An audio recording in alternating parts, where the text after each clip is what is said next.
Em nome do Pai, do Filho e do Espírito Santo. Amém. Pela sua dolorosa paixão, tende misericórdia de nós e do mundo inteiro.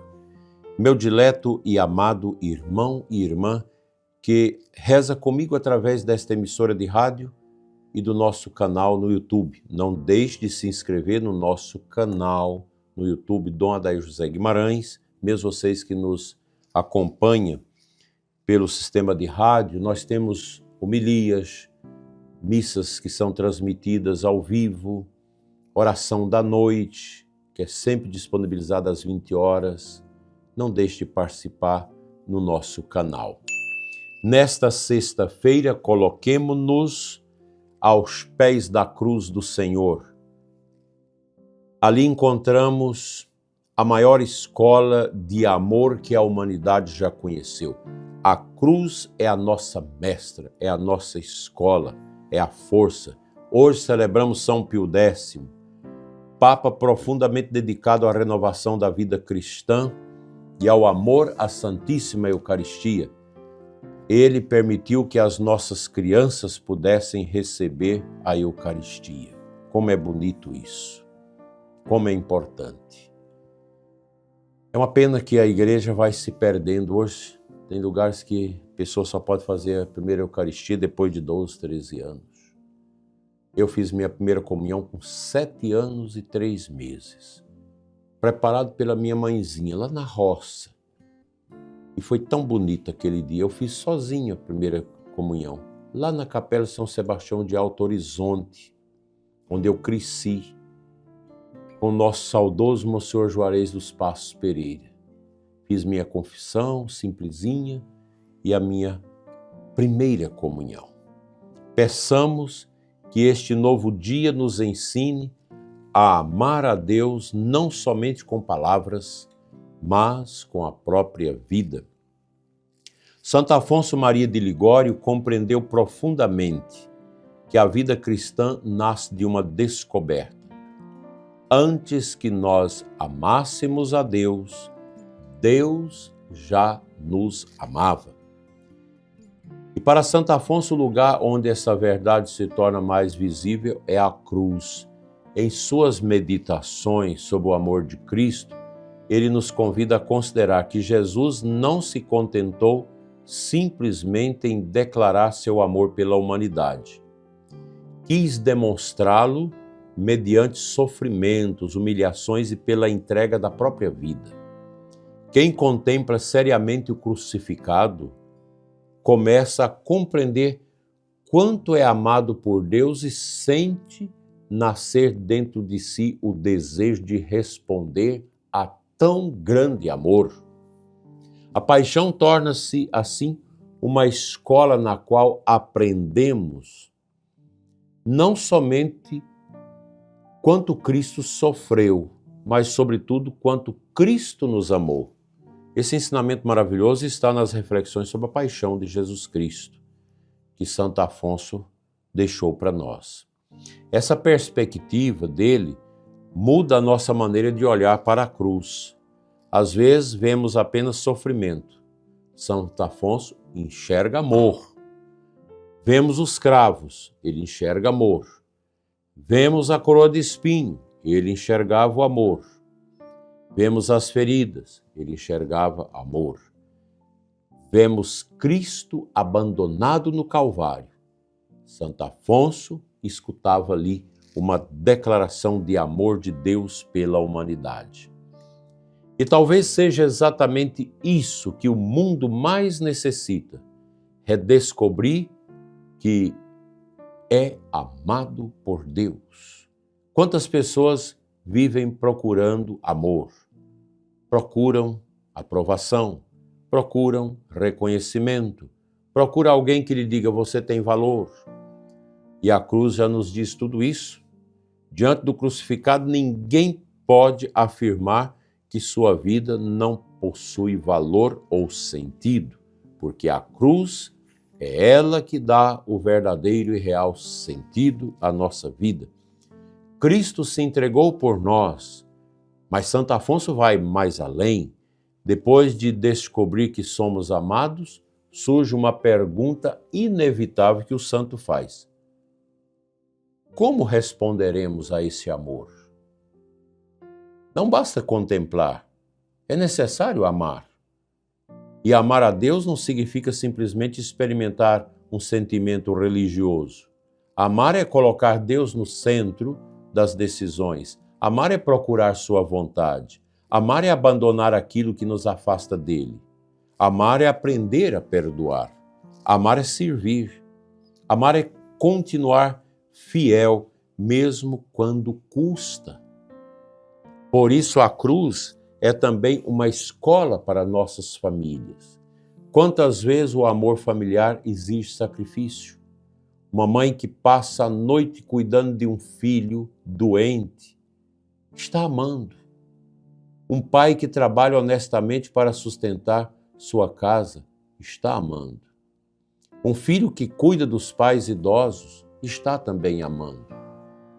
Um esposo ou uma esposa que aprende a perdoar está amando. O amor verdadeiro sempre possui alguma coisa da cruz, porque o amor verdadeiro sabe entregar-se. O amor tem uma dor de amor. E neste mês vocacional podemos pensar também naqueles que respondem ao amor de Deus oferecendo a própria vida. Por que um jovem deixa tudo para ser padre? Por que uma jovem abraça tudo da vida religiosa? Por que essas jovens tão bonitas, tão abençoadas, deixa tudo, seus estados, suas famílias, para estar aqui no mosteiro redentorista, da estirpe de Santo Afonso, aqui em Formosa, o Mosteiro da Sagrada Face? As jovens que desejam conhecer a vida monástica, rigorosa, profunda, entra aí no site Mosteiro da Sagrada Face de Formosa, e vocês vão conhecer um oásis de beleza. Claro que no mosteiro também tem sofrimento, onde não tem, mas o sofrimento é para ajudar a gente a amadurecer a intimidade com a cruz. Por que missionários atravessam fronteiras, mares, nações para anunciar o evangelho lá do outro lado do mundo? Quando a vocação é autêntica, existe uma resposta muito simples. Porque descobriram que foram amados por Cristo e desejaram responder a este amor. Outro dia, perguntando uma moça muito decente, muito abençoada, consagrada a Nossa Senhora, sempre na modéstia, parecendo realmente uma mulher que se assemelha às grandes santas, e eu perguntei se ela tinha, por acaso, a vocação religiosa. Ela disse: não, eu quero gerar filhos para que sejam religiosas e sacerdotes, homens de fé, que vão melhorar a nossa realidade. Por que o Brasil vive aí essa corrupção louca? Por que nós temos esses falsos políticos do centrão? O pior partido, a pior vertente política do Brasil hoje chama-se centrão. É pior do que o esquerdismo, do que o direitismo de extrema. É o pior, porque são homens e mulheres que estão nessa vertente chamada centrão abominável, porque eles só tendem para o lugar que eles vão ganhar dinheiro, ganhar cargo, ganhar ministérios. É uma vergonha isso.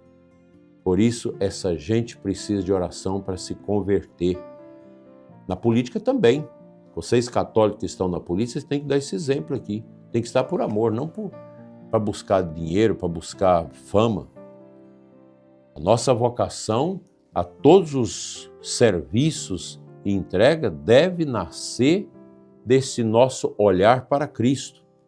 Se hoje nós estamos num país autoritário, que já não se tem mais nem liberdade de imprensa, se nós estamos num país onde a corrupção manda, onde você tem os poderes todos contaminados, e nós estamos vivendo essa apreensão, esse grande sofrimento na nossa pátria, é porque essa gente não olha para Cristo.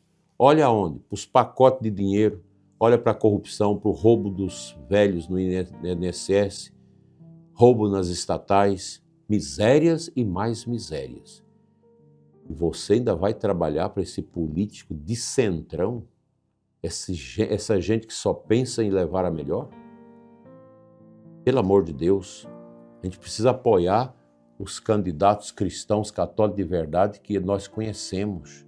Essa gentalha que compra voto, essa gentalha que fica aí lambendo o povo nesse tempo agora, mas depois lá no Congresso é contra a anistia dos presos do 8 de dezembro, é contra abrir processo contra pessoas que precisam ser impeachmentadas. Essa gente não pode, nunca. Esses que ficam aí nas reuniões às escondidas para tramoiar contra o Brasil aos seus interesses, não devem receber o voto dos cristãos, nem das pessoas de boa vontade. São pessoas execráveis, que atrapalham a vida dos pobres, que atrapalham o nosso país. O país está chafurdado nessa pocilga de prostituição com dinheiro público, porque essa gente não reza, essa gente não tem Deus, não olha para Cristo. E nós precisamos aprender a rechaçar essa gente da nossa frente, gente abortista, gente comunista. Não, nós precisamos rechaçar esse tipo de gente. E a gente rechaça quando a gente reza. Porque se você não é uma pessoa de Deus, de fé, você cai na lábia dessa gente mentirosa, corrupta, que não quer, que passa pano para facções, para bandidagem, para corrupção, para mentira e para tudo que não presta nesse mundo. Porque não olharam para Jesus. Por isso, lembremos hoje desse lema bonito do Papa São Pio X. Restaurar todas as coisas em Cristo. O Brasil só pode ser restaurado em Cristo. Por isso temos que investir nas nossas crianças, nas boas escolas conservadoras, para que possamos formar pessoas de caráter, com virtudes, sem vícios, pessoas que vão trazer de volta a verdade ao nosso país. Ensina-me a amar os outros como vós me amastes. E a gente ama esses pecadores, rezando pela conversão deles, para que mudem de vida, para que assumam seus encargos com responsabilidade. Não que nós estamos vivendo nesse canteiro desastroso que se tornou a nossa República. Rezemos, rezemos e rezemos pelo Brasil.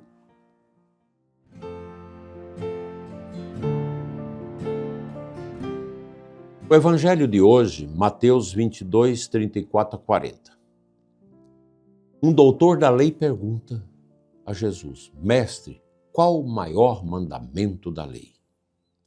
E Jesus responde: Amarás o Senhor teu Deus de todo o teu coração, de toda a tua alma e de todo o teu entendimento. E acrescenta: amarás ao teu próximo como a ti mesmo. Aqui está a oração de toda a nossa vida cristã: amar a Deus e amar ao próximo. Jesus não separa essas duas coisas. Não podemos dizer que amamos profundamente a Deus e alimentar ódio contra o irmão. E também não podemos reduzir o cristianismo apenas a uma solidariedade humana. Essa coisa de ONG mentirosa que nós temos no Brasil.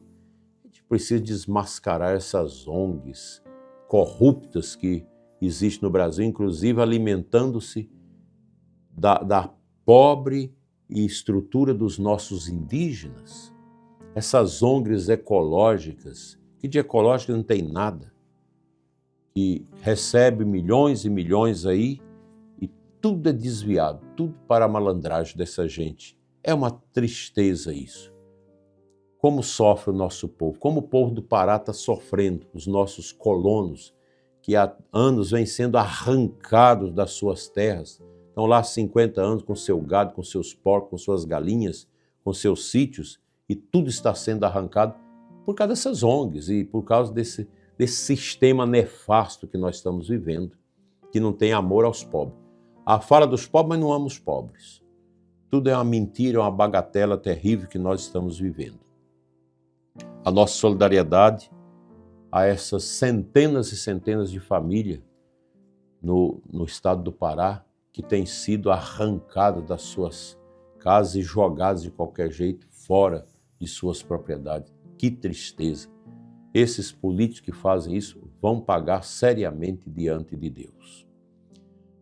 Vamos agora para a nossa oração e vamos aprender no dia de hoje a contemplar o crucificado, inclusive que está sofrendo nas famílias despejadas, que sofre nessas pessoas prisioneiras políticas do 8 de dezembro, que estão aí jogadas nas masmorras das prisões, sem dever, com processos bem esquisitos, e com todas as pessoas que estão sendo perseguidas, aqueles que estão fora do país por perseguição política, os que estão silenciados.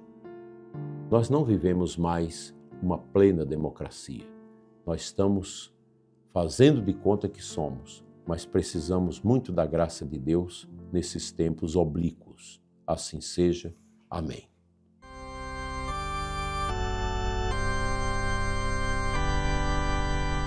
Te convido à oração. Senhor da messe, pastor do rebanho, fazei que muitos jovens descubram o quanto são amados por vós e tenham coragem de responder ao vosso chamado. Abençoai nossos sacerdotes, religiosos e religiosas, sustentai os seminaristas e todos aqueles que estão em discernimento vocacional, inclusive na nossa diocese. Abençoai os nossos reitores e formadores, professores dos nossos seminários. Que da contemplação de Cristo crucificado nasçam corações generosos dispostos a entregar a própria vida pelo Evangelho. Maria, Mãe das vocações, rogai por nós. São Pio X, rogai por nós. Santo Afonso Maria de Ligório, rogai por nós. Amém. O Senhor esteja convosco, Ele está no meio de nós. Abençoe-vos Deus Todo-Poderoso, Pai, Filho e Espírito Santo. Amém. Fique em paz. Abençoada sexta-feira para você e os seus.